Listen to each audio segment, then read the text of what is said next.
കൂട്ടുകാരെ ഞാനപ്പോൾ ഒറ്റയ്ക്ക് കൊണ്ട് നെക്കൽ പുഷപ്പ് അടിക്കാൻ പോകുന്നത്. ഇതൊരു സബ്സ്ക്രൈബർ ചാലഞ്ചാണ്. 20 പ്രാവശ്യത്തിൽ കൂടുതൽ അടിക്കുകയാണെങ്കിൽ നിങ്ങൾ സബ്സ്ക്രൈബ് ചെയ്യണം.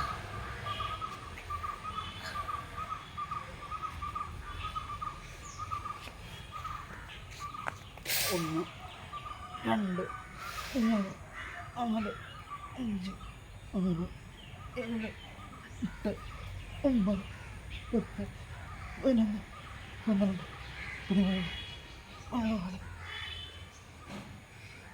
15, 16, 17, 18, 19,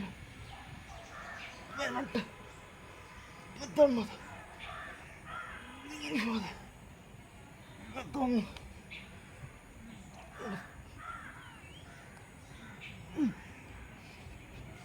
24. കൂട്ടുകാരെ അപ്പോൾ 24 പ്രാവശ്യം ചെയ്തിരിക്കുകയാണ്. അപ്പോൾ എല്ലാവരും സബ്സ്ക്രൈബ് ചെയ്ത് സപ്പോർട്ട് ചെയ്യണം കേട്ടോ. ടാറ്റാ.